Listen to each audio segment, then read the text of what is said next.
Suatu ketika seorang putri mengeluh kepada ayahnya bahwa hidupnya menyedihkan dan dia tidak tahu bagaimana nanti dapat melewati semua itu. Dia lelah bergumul dan berjuang sepanjang waktu. Sepertinya satu masalah selesai, masalah yang lain sudah datang. Demikian terus. Ayahnya seorang koki membawanya ke dapur. Dia mengisi 3 panci dengan air dan menempatkannya masing-masing di atas tungku dengan api yang besar. Setelah air di 3 panci itu mulai mendidih, dia memasukkan kentang di 1 panci, telur di panci kedua, dan bubuk kopi di panci ketiga. Dia kemudian membiarkan panci-panci itu hingga airnya mendidih, tanpa mengucapkan sepatah kata pun kepada putrinya. Putrinya mengerang dan tidak sabar menunggu, bertanya-tanya apa yang ayahnya sedang lakukan. Setelah 20 menit, ayahnya mematikan kompor. Dia mengeluarkan kentang dari panci dan menaruhnya di mangkuk. Dia mengeluarkan telur rebusnya dan menaruhnya di dalam mangkuk.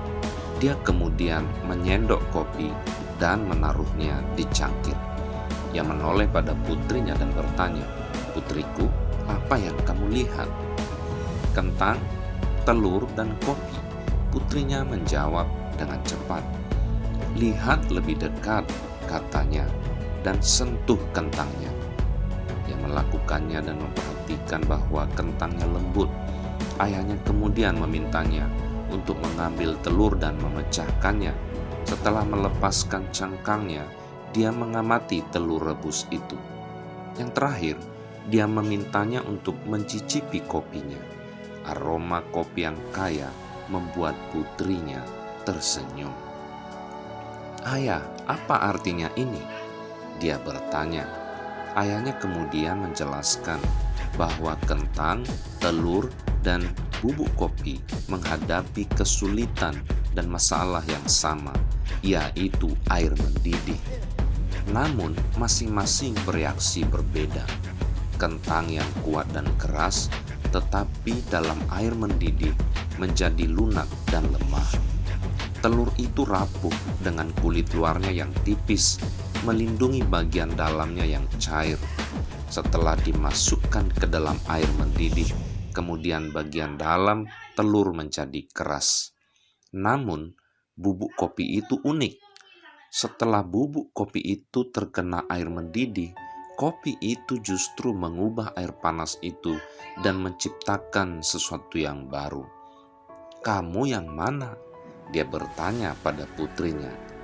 "Ketika kesulitan menghantam hidupmu, bagaimana kamu menanggapinya? Apakah kamu kentang, telur, atau bubuk kopi?" Bagaimana kita bereaksi terhadap suatu masalah akan menentukan hasil akhir dari masalah yang kita hadapi. Miliki respon dan reaksi yang benar. Hadapi setiap persoalan hidup dengan sikap hati yang benar dan penuh syukur. Masalah akan berubah jadi berkah.